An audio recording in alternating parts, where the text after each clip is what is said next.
All right, looks like we live. We live again. Welcome to another Monday. Mellow Mondays. What's in your glass?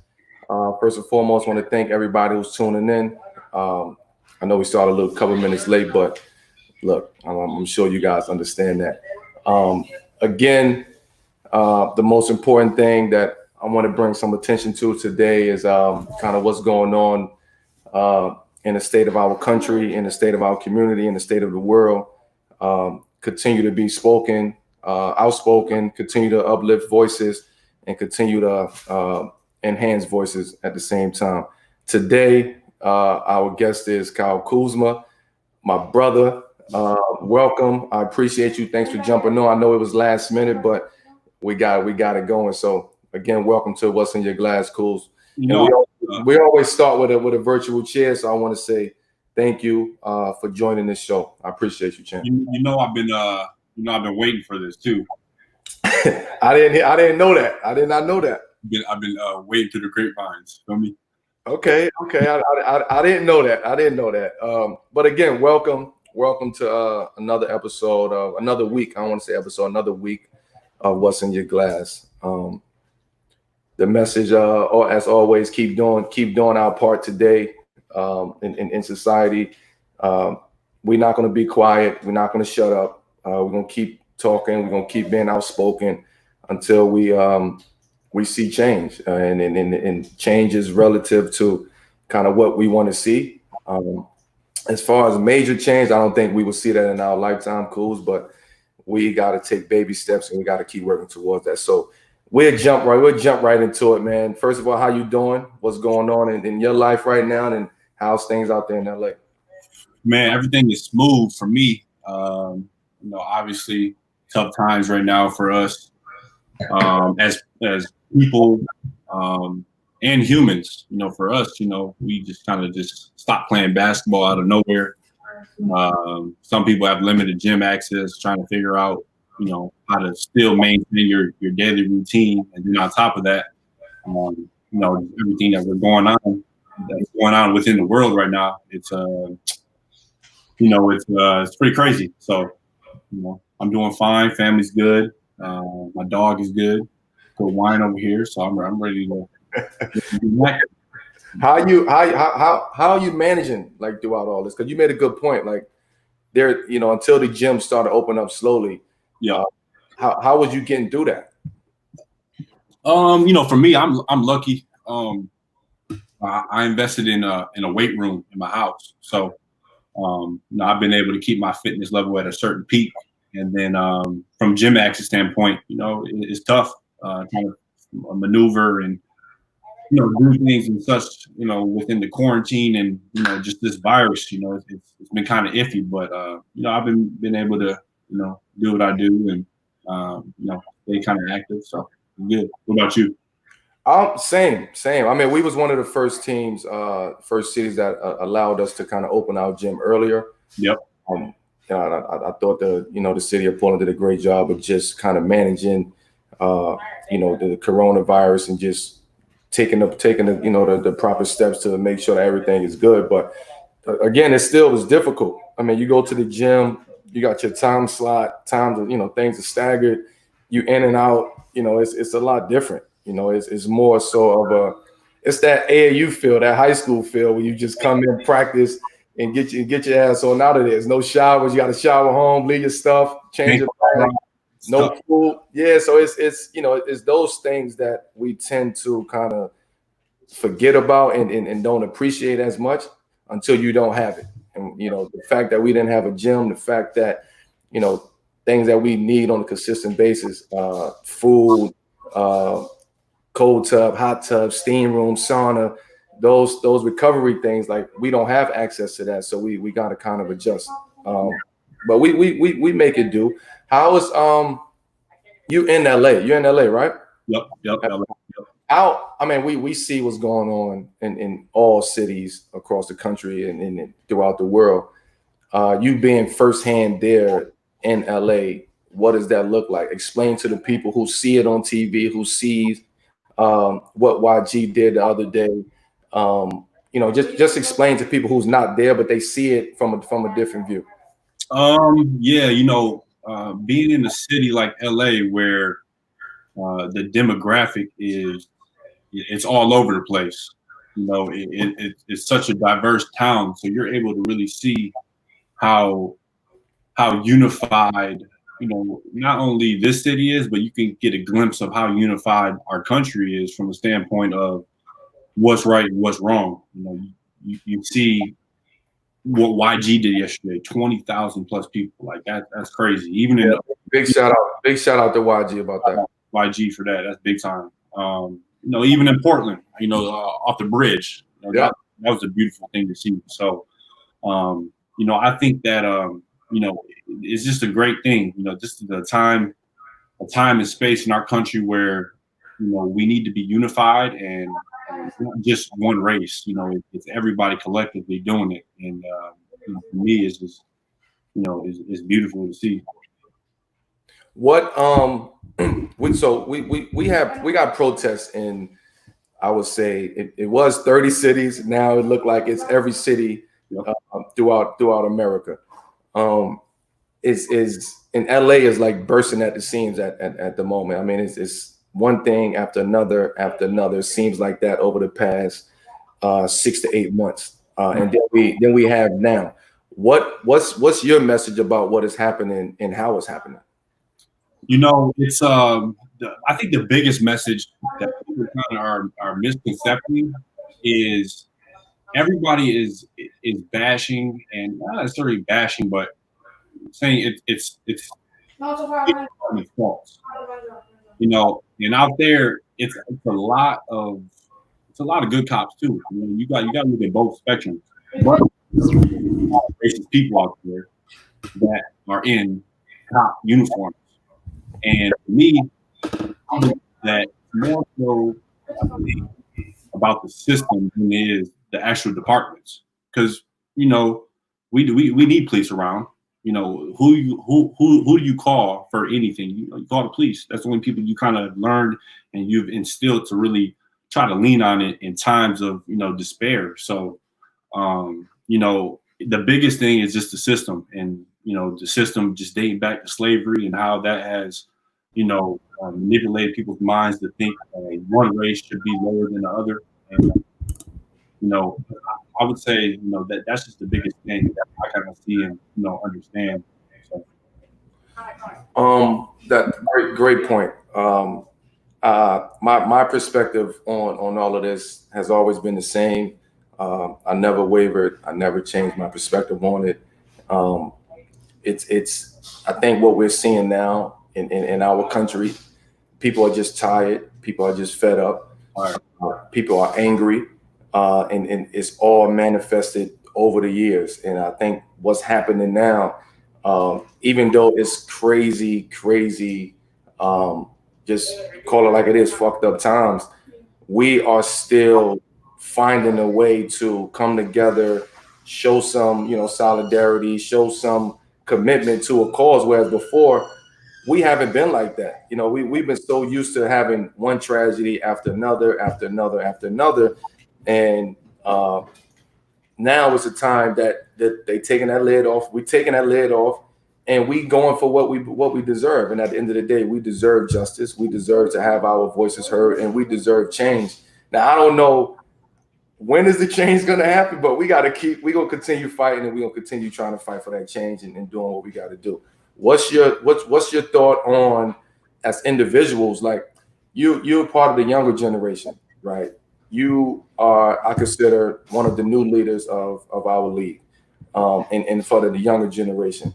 It's a lot of kids that's looking up to you because they can relate. They can relate to you because of whether it's age, being a younger player in the NBA, part of this whole new inspired generation. What is your message to them as what we can do as individuals and as a community? I think that the biggest thing is like, from generation to generation, like, we gotta like just pay it forward. We gotta just push it, send the elevator down to, even the younger generation for me, because for me, I'm a millennial, but they're also Gen Zs. It's just something that we have to continue to pass these stories along, pass these messages along, because if we don't, then it's just going to go back to what it's always been, because what it's always been has been engraved in us for, ever since the first boat has really gotten to America. So, that's just the biggest thing, really just like, putting action to your words. It's one thing to go out and preach and protest and march, which is a great thing to do because it's spreading that awareness. But on top of that, there has to be accountability and there has to be action, to really make a substantial change to anything. So so like how do we activate like young people to use their voice to work within the system? Because a lot of times it's the older guys who's stepping up to the forefront, who's willing to risk it a little bit more than maybe the younger generation or younger guy. But I also think now what we're able to do in my generation, we're able to empower you guys to go out there and stand up on the, stand up to for what you guys believe in. I mean, you looking at, you turn on TV, you turn on the gram, you see the Jaylen Browns, doing what he got to do. You see Trae Young in Oklahoma. You see Malcolm Brogdon doing what he's doing. Everybody feel empowered now. What for you, like how can we continue to activate those young voices? Man, well, it starts with you guys, like you, Bron, you, Wade, Chris Paul, those guys, I think from a standpoint of empowerment and being able to really make change and to really say like, we're not just players and like we have, a certain type of power. You guys kind of started that. And, your generation at least. And I think that, for us, it's all about just continuing to speak, especially during this time, if you're silent, you're part of the problem. And, that's something that, you don't really want to be a part of, quite frankly, because, everybody is, it's either you're with us or you ain't. And if you ain't, then you're going to get bashed and right.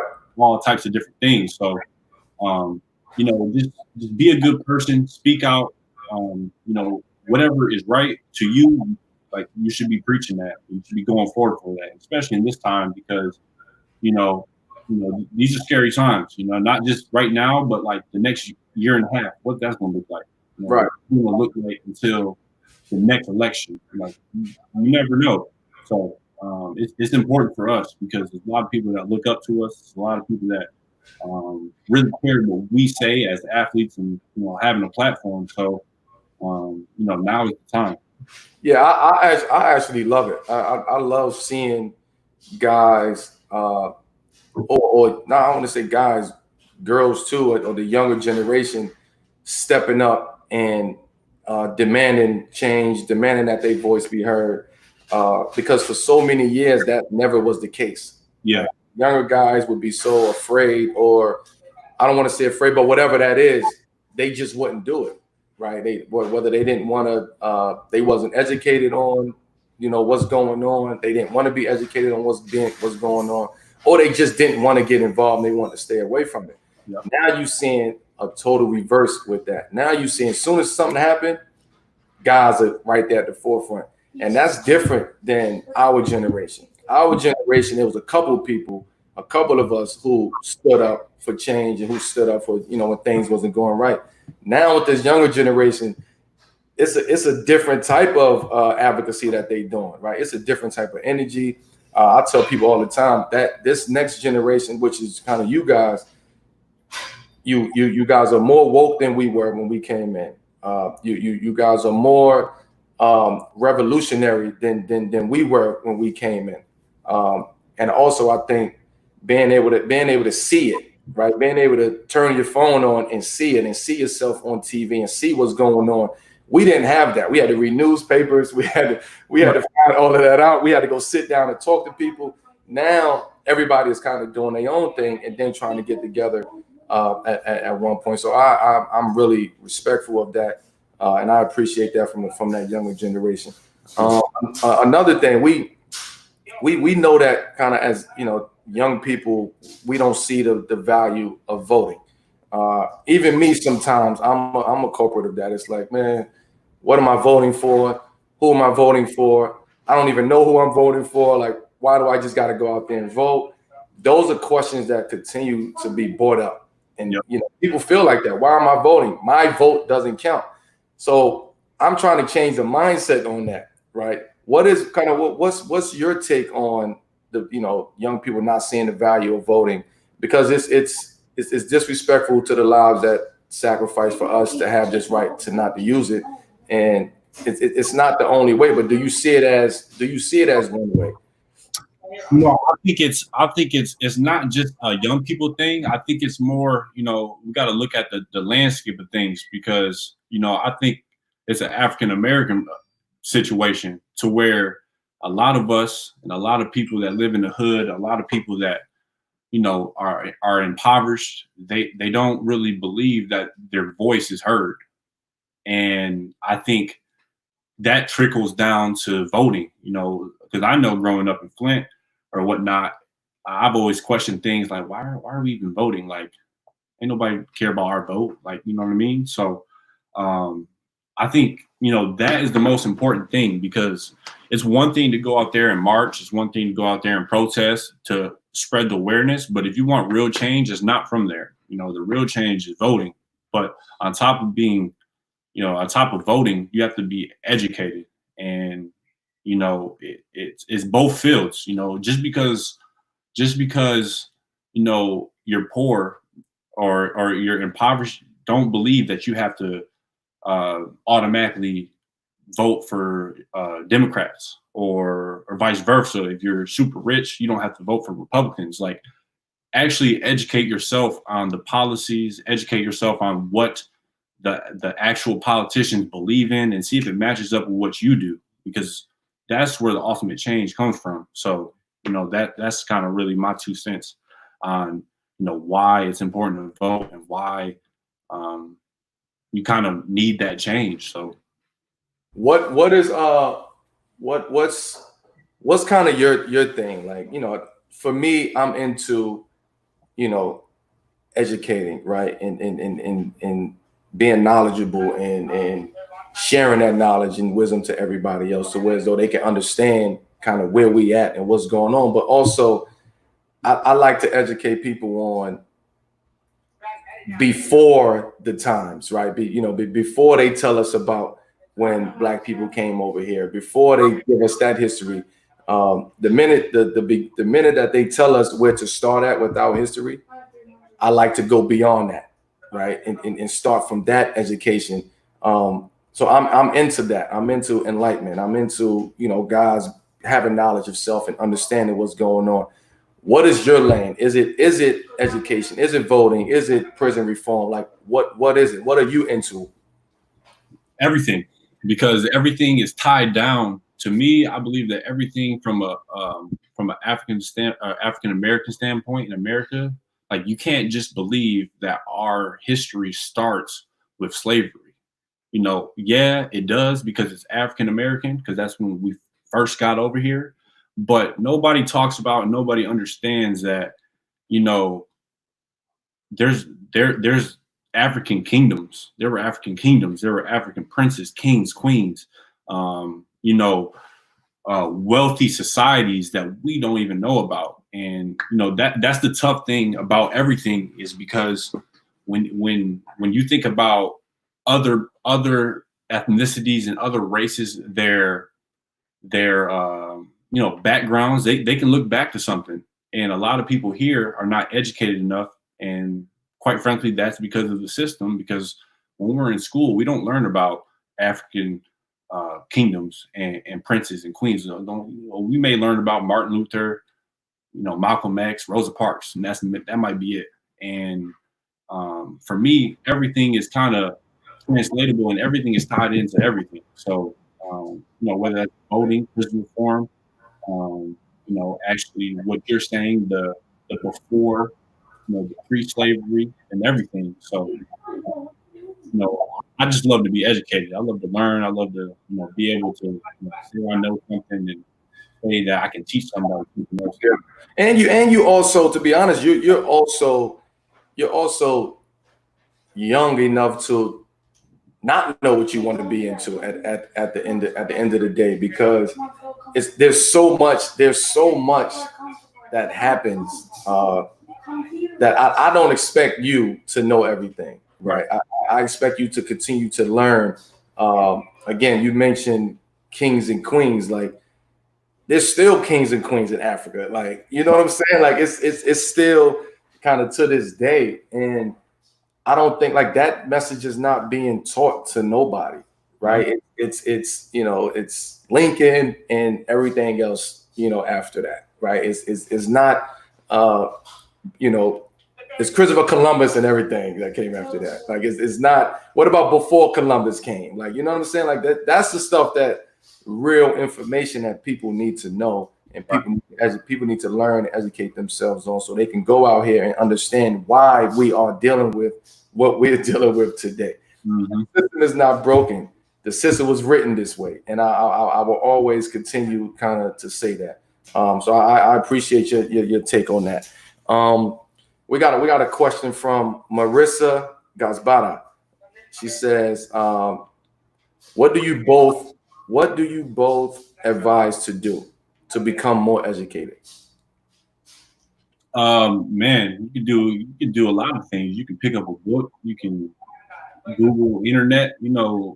We're in such the golden age where information is so easy at our hands to grab. Like, just go look it up. Type something in. Just learn something. Don't be afraid. Don't be afraid to learn. Yeah, don't be afraid. Like, especially during this time, a lot of people don't have nothing else better to do. Because within all the midst of all the social injustice, the racial issues, like we're still in a virus. Right. Like nobody has a regular life to live right now. So like this is the most important time.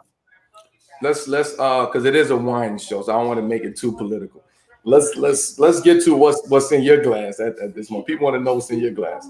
Man, it's my favorite rosé over here. We got a little maybe this way. Here we go. Whispering Angel. This is yeah, my shorty, she put me on this. She got you drinking that rosé? Yeah, rosé all day. That's what Leon used to say, as you know. Absolutely. Of course. I'm over here drinking. It's a new bottle. I don't even know too much about this wine. It was sent to me from a good friend. It's called Bedrock Wine Company. Okay. It's out of Monticello Vineyard. He sent it to me. It was a birthday present, and I respect who it is, who got it sent to me. This is my first time tasting it, drinking it, so I'm still trying to get used to it. But yeah, I'm drinking Bedrock Wine Company. So big shout out to Bedrock. Big shout out to Bobby Crush for kind of sending this over to me. How was it? Pretty good? It's good. It's still opening up. It's good, full body. If you try to drink this by yourself, you're gonna have a long night. I can't really like, it's super big, it's bold, it's a Cabernet from Sonoma County. It's like, if you know Sonoma County, you know what type of wines that they make. They big, bold wines, big grapes, Cabernet. Again, I'll have more as I get through the bottle to kind of taste the notes and all of that. Right. We got another question from Poppy J. He said, "Are you guys excited to get back to the NBA?" I'll let you answer that first before I answer that. Yeah, no, I'm excited. I'm kind of losing my damn mind over here. Man, super excited. For us, like everybody looks at this as a business or like whatever, but this is what we really love to do. Like we love playing basketball. We've been playing basketball since I had a ball in my hand since I was 2 years old. You're probably the same. So everybody is excited, and I know I am, and ready to get it back going. Yeah, I feel the same way. I have mixed feelings about it. Yeah. As far as basketball goes, yes, I'm ready. Let's go to war. Let's go to work. Let's bring sports back. Yeah. To be honest with you, on the other side of that emotion or that feeling is just like I'm still battling on kind of going down there to Orlando in the midst of everything that's going on, Yeah. and just being bunkered down, and kind of isolated away from quote unquote the rest of the world and what they're going through. Which is interesting because for me, I think that it's going to be weird. Like we're bunkered down for potentially if you go all the way October, and then on top of that, by the time we really start getting there, like the world is going to be at a different space from a standpoint of the virus. Like a lot of people are going to be moving, jumping. Disneyland is going to be open, but we're in a bubble. That is another thing. Where it's just too much wishy-washy. I don't know. It's definitely interesting. So yeah, I mean, believe it or not, I'm excited. Like just the actual thought of playing basketball again is like it excites me. It gets me going. Right. Because I also know the amount of work that's being put in right now. Right. It's once as an athlete, once you lock in, you lock in, and that's kind of what we're experiencing right now. But for so long, it was the unknown. Right. It was, are we coming back? Are we not coming back? How do I work out? Like, what am I working out for? What's my purpose? It's just like, so you had to trick yourself and continue to stay self-motivated. Do I think once you get there, the games will be fun? I think it'll be fun from a competitive standpoint. I think it'll be a lot different. Yep. Of people's experiences, no fans. We will hear everything that each other is saying. So right. The shit talking, all of that kind of is enhanced. You really go see who like who and who don't like it. Right. So that's I think in sports and for a fan, people want to see that, right? Mm-hmm. I think people will get over the notion. People already are getting over the notion of not playing with fans. Yeah, right. They already accepted that. I think it's for us as the basketball players and athletes to accept that. And I just think that I don't know. I'm optimistic about it. I'm open-minded, and kind of we'll see what's going on once we get down there. Another question from Midwest Mellow. Can we get the plug on the Kuz fade? The lineup so crispy, Kuz. I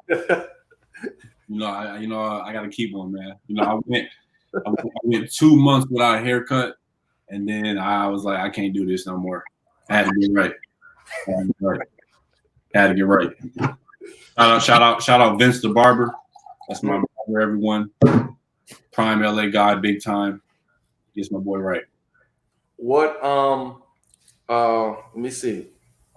I mean, we've kind of forgot about COVID. We forgot about coronavirus. And I think rightfully so, but I also think we got to continue to be aware of that's not going nowhere, and that's a serious issue. What's one thing you've been thankful for during the quarantine? If you could try to take your mind, I know it's hard, but try to take your mind off of kind of just what's happening and all the tragedies that's happened. Think about quarantine and think about before that happened. What was one thing you was thankful about? I think most thankful is definitely just not losing anyone to the virus. Because, life is short and unexpected. You just never know, and it'd probably be hard to lose somebody just like tomorrow just because of a sickness. You know what I'm saying? So just being thankful that my family is all safe and sound and healthy, and staying out the way of things. Yeah, but like you said, it's tough, especially just being in quarantine. But for me, it's been great. Obviously, just getting my body right, being healthy, staying in shape, finding new interests, being creative in a creative space. Yeah, that's interesting. You said that new interest. What's one thing you learned about yourself during this whole time? Ooh, one thing, the biggest thing that I probably really picked up, probably painting, really painting. You're getting in your art bag. Yeah, a little Picasso. I like that. I like that. I like that. I like that. Something a little different. But no, it's just a way to like really express yourself. And I like art. Obviously, everyone knows me for basketball and fashion, but you know, everything in life is art, and just being tied to that mindset is really like evolved into like actually liking art, but really starting to like do my own work, which is super dope, cool, and it's therapeutic. So you can be on a painting and just work on it for 5 hours and not even know you've been working on it for 5 hours. So it's been great. It's been great for sure. What wine you drink with your when you painting? That's a good one. Oh, it's I'm drinking wine every time I paint. I know that. I know that. Man. Usually it's red. I feel like I get more creative when I'm drinking red wine compared to like a white or a rosé or something. Cabs. I'm a heavy cab guy. Love apple. I know also well. Yeah, you know. No, but that's good, man. I think,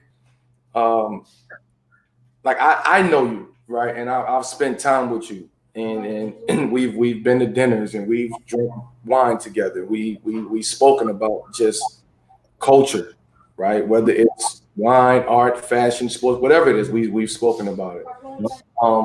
A lot of people may not know that you are very much into wine.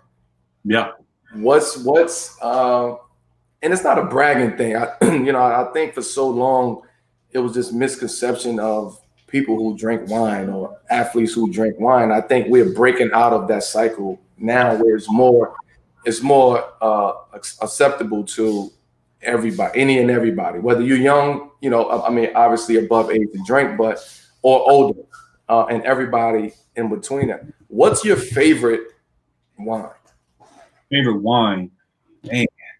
Like bottle, region, like you got to see, but that's what I'm saying. Like you gotta give me something. No. What's your favorite wine? Okay, my favorite wine, off the top head, favorite wine. Man, that's a tough question. It's so tough. Honestly, it just depends on like what I'm doing, because I have different moods. Like, well, then that's not your favorite wine. I want to know your favorite wine. No matter what, if you didn't have nothing else, you're going to this wine. I gotta have an Opus Overture.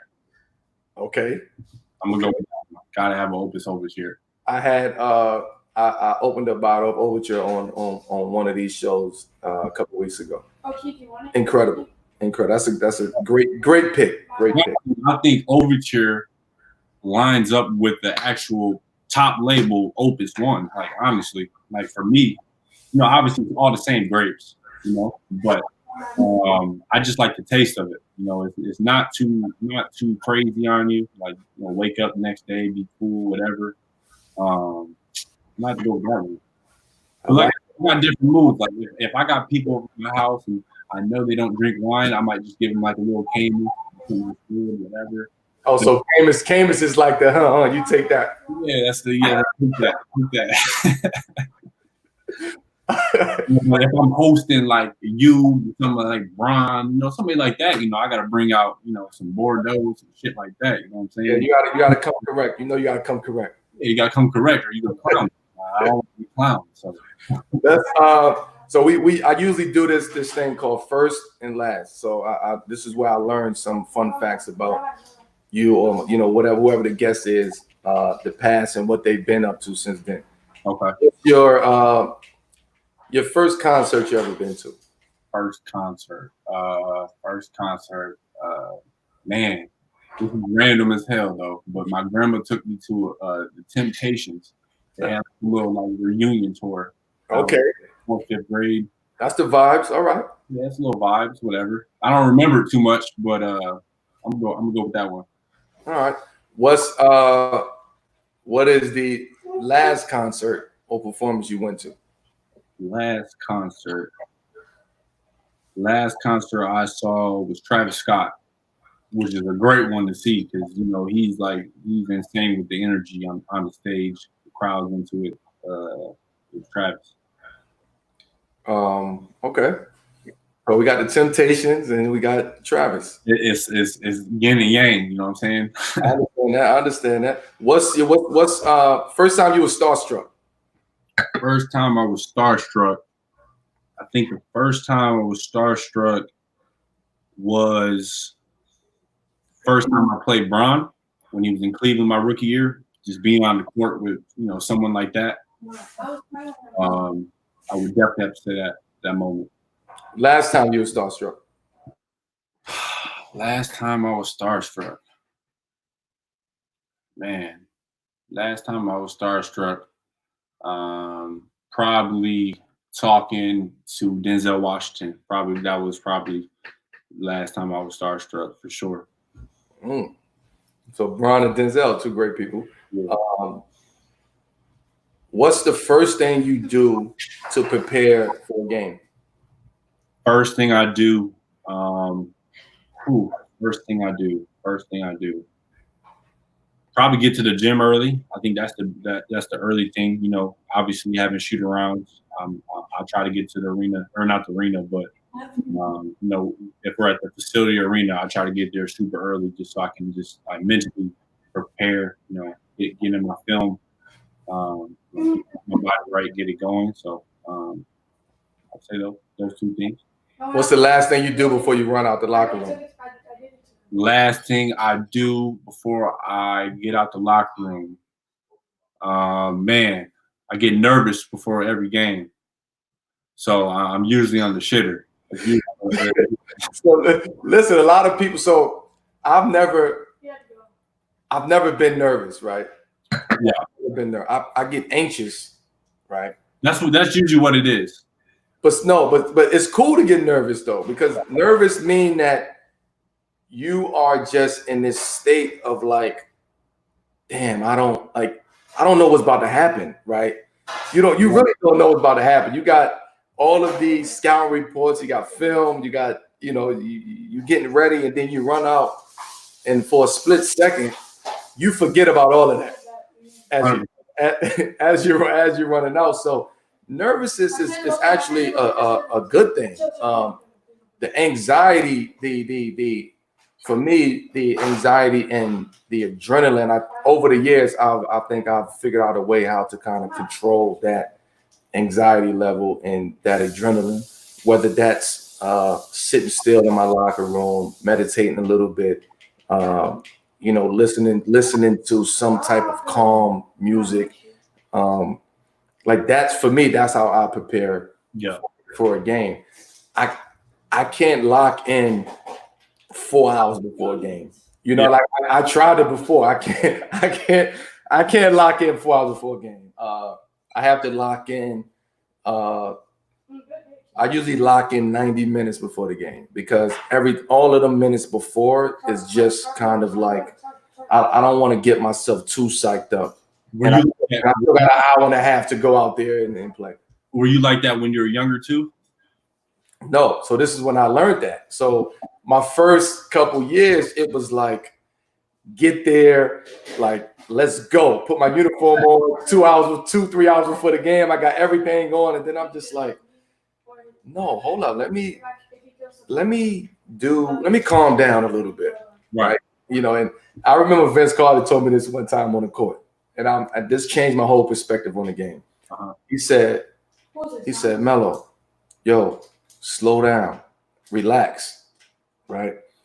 And I never understood what that meant when somebody told me to slow down and relax. And the more I started playing and the years started coming on, it was just like, damn, this is what he meant by slow down. You're still going to get the same shots you want. You're still going to get to your spot that you want. You're still going to have the same effect on the game. Just calm down. And ever since that moment, I kind of like took a step back and just kind of like started visualizing and having these mental notes of the game, but wouldn't let my anxiety, my adrenaline get me over the top. So that's a quick story. Go ahead, go ahead. No, go ahead. Go ahead. No, I got you. I like that. You know, Vince, especially Vince, it's funny you say Vince because, man, he been in the league for 22 days. And same conversation with you he had with me. And it shows you how good of a dude he is. Because he will talk to you on the court no matter what. And I like that about him. I remember, I'm like, slow down. Don't tell me slow down. You trying to get an edge on me.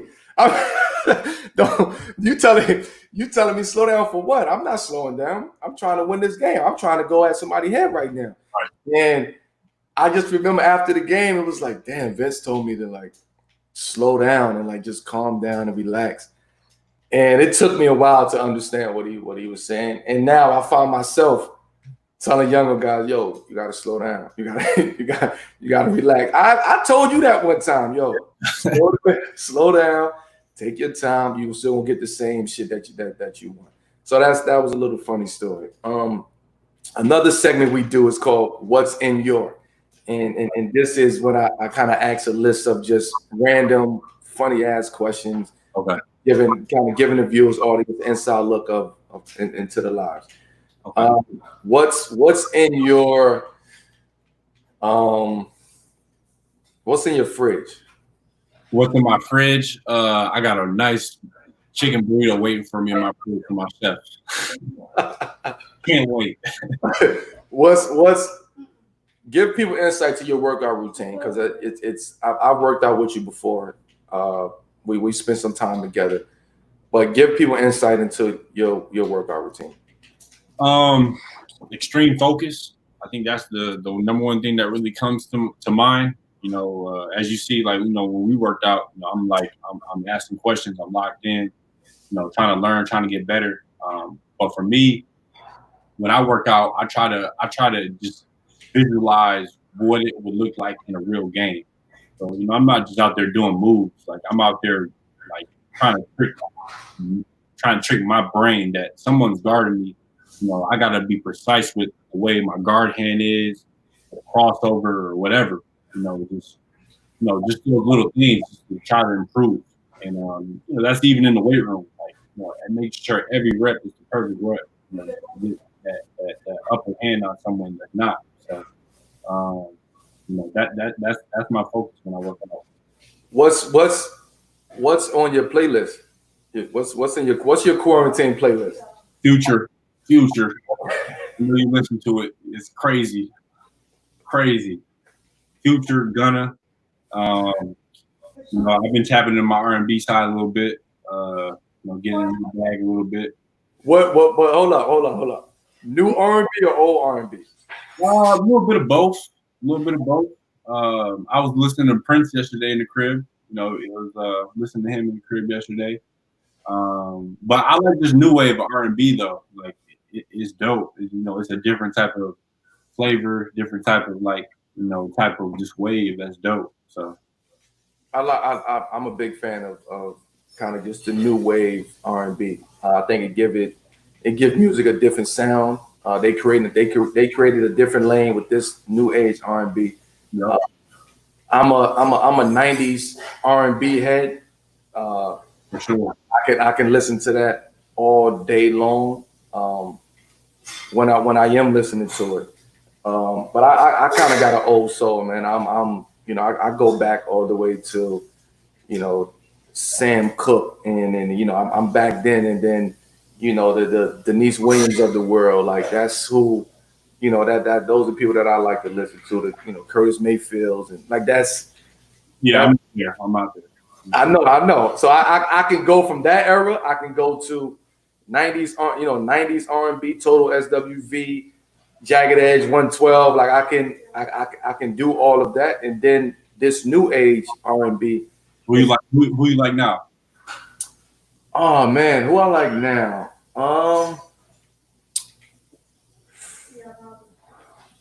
I like Tory. I like Tory Lanez.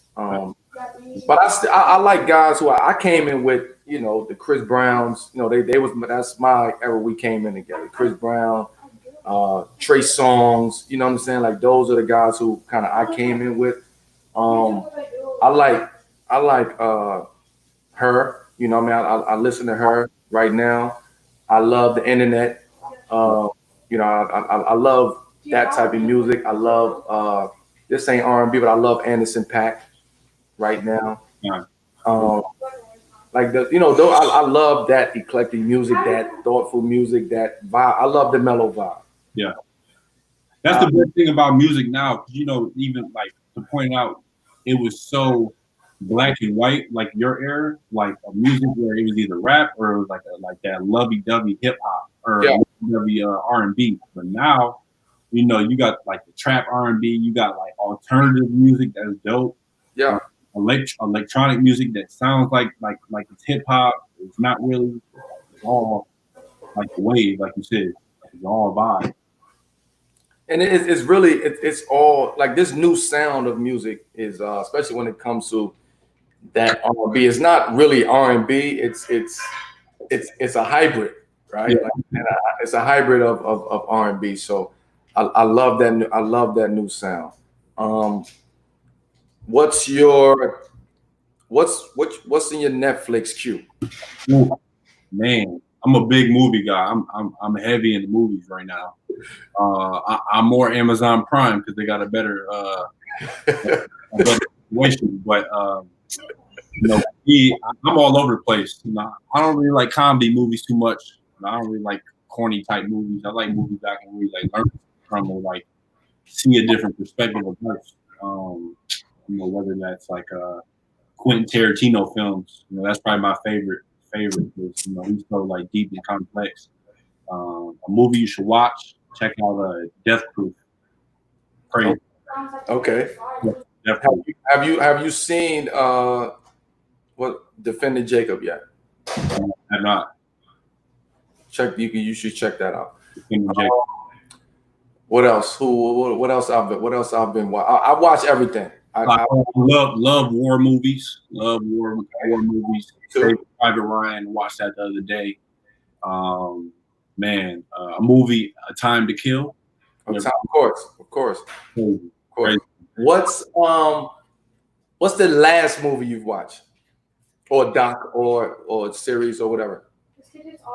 The last thing I watched, 13th on Netflix. Yeah, Instant classic. Should Classic. be shown in every school around the world. all day, Yes. all day for sure. I watched actually this morning. I watched this documentary on Amazon Prime. Um, it was about Marcus Garvey, and it tells you the history of kind of Marcus Garvey and what happened to him, like the real history of Marcus Garvey.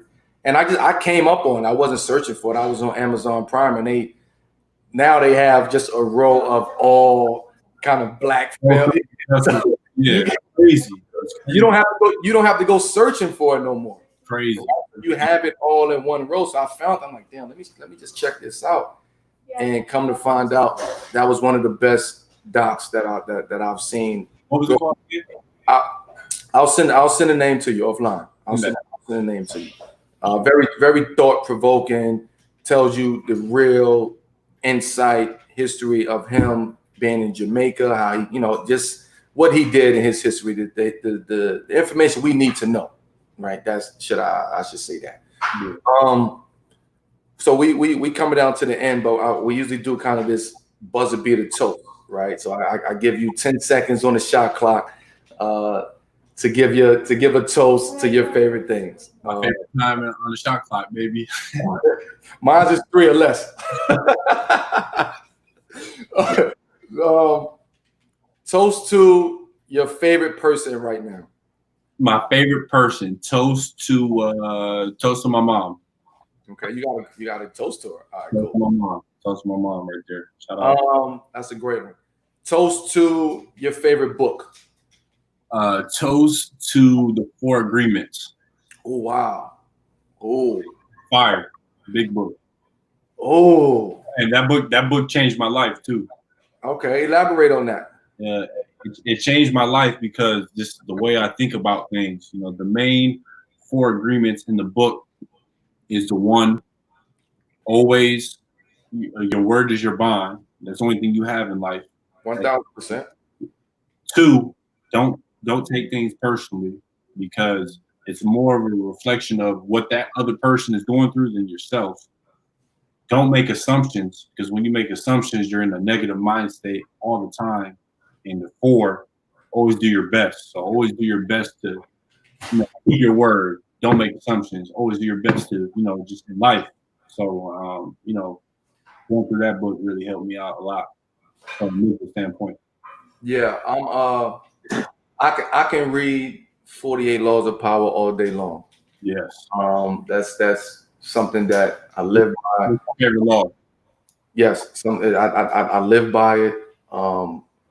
It's sometimes it works against me because I live by it too much.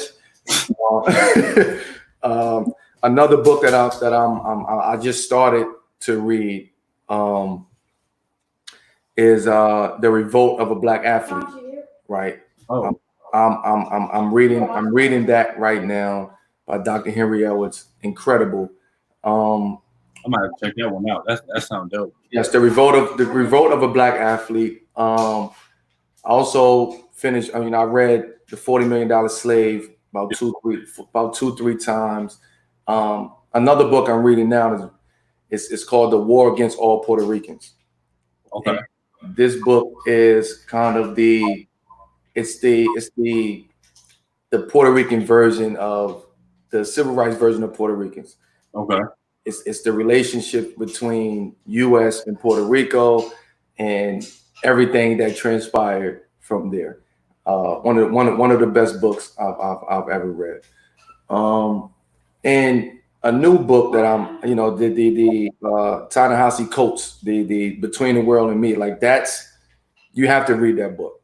What is it called? It's called Between the World and Me. Between the World and Me. Okay. It's Ta-Nehisi Coates. The book is incredible. I'm still reading it as of right now. If you get a chance, read that book. Okay. Please. Yeah, please. But that's it, man. I appreciate you, Kuz, man. I wanna cheers to you again. For kind of being a leader in your own right. Continue doing what you're doing. I see how hard you're working. Eventually we're gonna get back on the court. Under what circumstances we nobody knows. But I always say stay ready, you ain't gotta get ready. So I appreciate you coming on at the last minute. You always got a big brother in me. And thank you. I appreciate it. I got you. Appreciate it, man. Just don't fucking blow me in the fucking face no more. Right? Yo, honestly, I was hurt, man. I was not playing that shit. All right. I was hurt after I did that, man. I felt so fucking bad after I did that. I apologize, man. I gotta tone down my aggressiveness, man. Man, I accept a bottle of wine, anything you want. I appreciate it. We're gonna listen, when we get to Orlando, it would be a lot of wine on deck. My brother. Don't worry about that. My brother. Appreciate it. Peace, man. I'm going live on IG after this last call. Catch me over there. My God. Yep. Love. Yes, sir. No problem.